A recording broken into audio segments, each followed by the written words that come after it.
Hello and welcome to all you at-home scale model luthiers. Today we're going to show you how to put together your scale model bass guitar kit.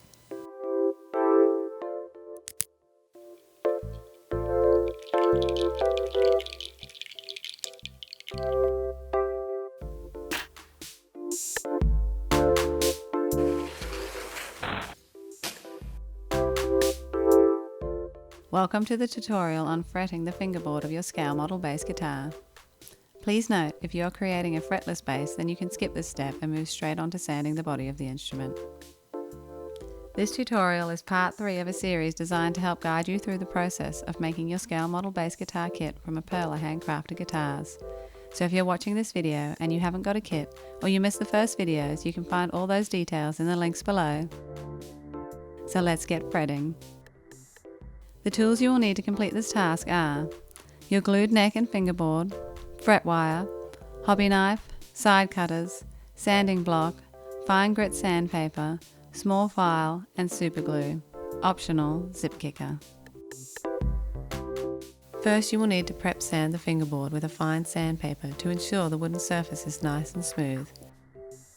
Next, grab your fret wire, super glue and if you're using it, zip kicker. We like to use zip kicker as it accelerates the drying time of the super glue from around a minute to a second, so we can work quicker. But if you want to take your time and don't mind waiting, you don't need to use it. We wouldn't recommend using zip kicker if you are doing this project with your child.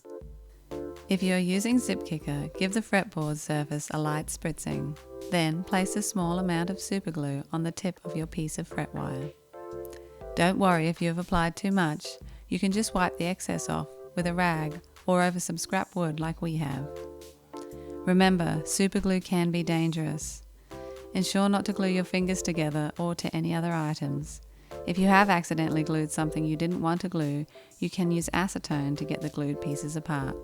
And if you use zip kicker and you got yourself glued, get ready to feel the sting, because that reaction can cause a chemical burn. Line up your fret wire on your fretboard as best you can. If you're using zip kicker, the two parts will adhere fairly instantaneously, so you may only get one chance to line it all up each time. Carefully cut the frets to size using your side cutters. Repeat for each fret until you have completed them all.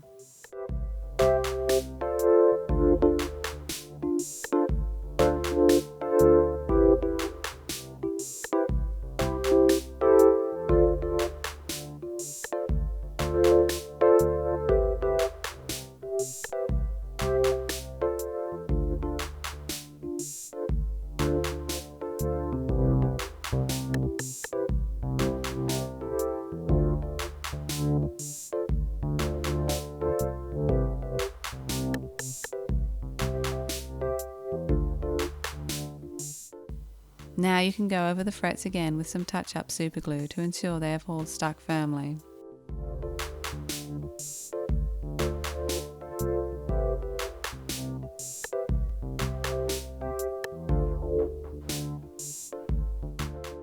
Next, use your small file to file back the sharp edges of the frets.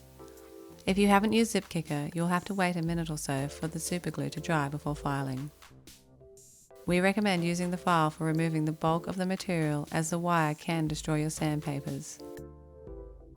Our hot tip is to always sand down towards the neck, not away from the neck, to see that you don't rip the frets off while you are filing them to shape.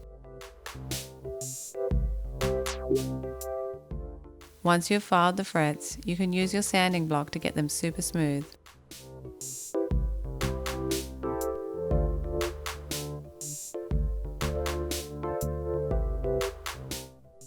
Now that you have your fully fretted bass guitar neck with fingerboard, the next step will be finish sanding the body, and we'll be talking you through that process in our next video.